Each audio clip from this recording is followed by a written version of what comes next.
5 seconds to go.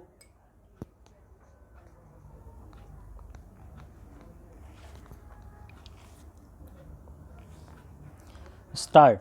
Madam, with the presentation of the 4 budget by Dr. Manmohan Singh, the Indian economy has turned a full circle. We are back square one. Dr. Manmohan Singh has not only lost his Midas touch, but he is finding himself at his tether's end.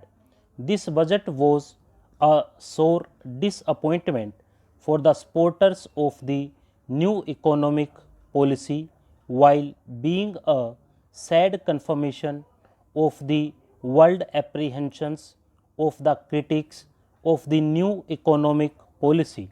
In other words, the candle of Dr. Singh's constituency has begun to be burnt from both the ends.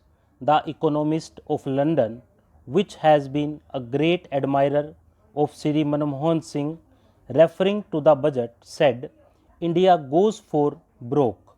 The Indian industrialists, while cautiously welcoming the budget, have expressly many deep fears about the deindustrialization of this budget will further spur. The most ardent admirers of Sri Manmohan Singh have been the stockbrokers.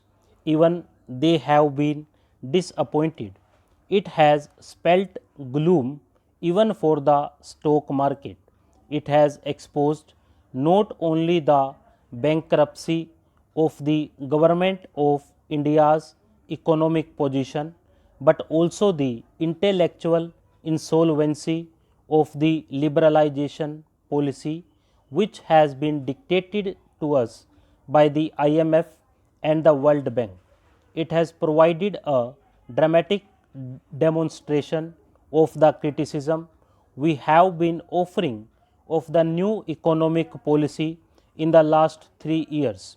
It is not only dramatic, but it has also proved to be traumatic for the poor people of India. What was the supreme objective of the new economic policy which was launched in mid 1991? That was macroeconomic stabilization through reduction in fiscal deficit.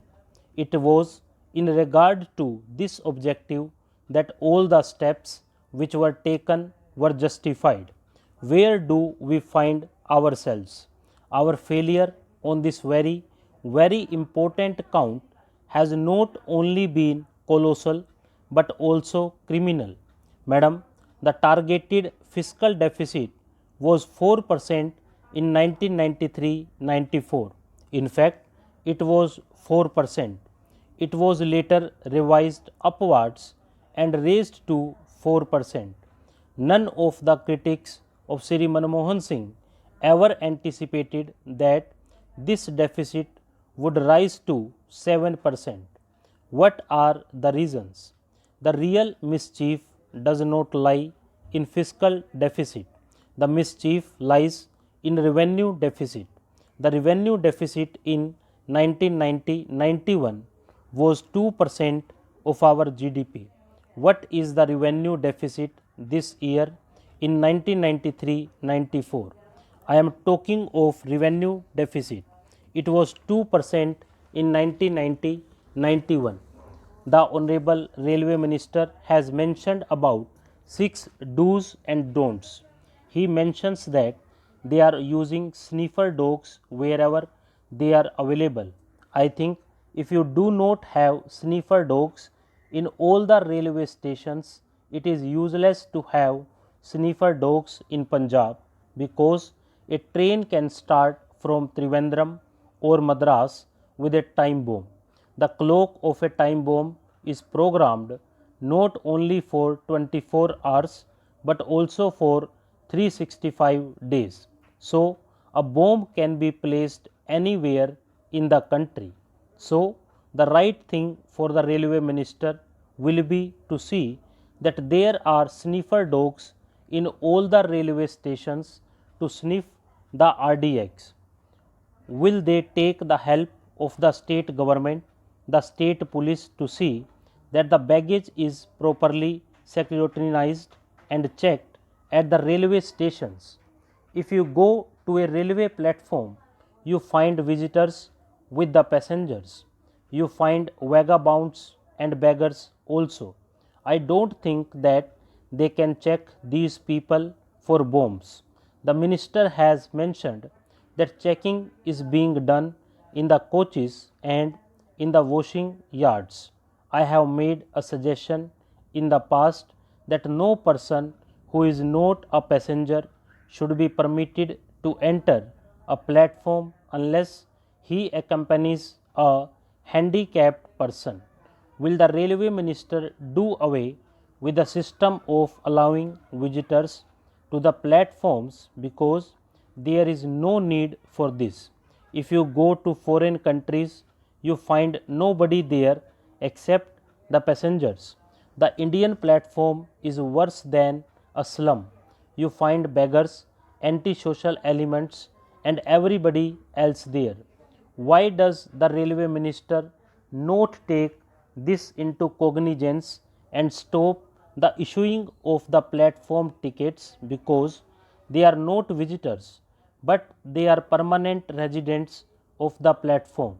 They have all the facilities there. They have got the toilet and they have got water for bathing.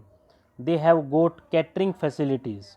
So, I think it is high time that in the name of security, the railway minister put a ban to this. I think this is the only way in which the security can be maintained. Otherwise, whatever steps you take, it will be very difficult to control the acts of terrorists.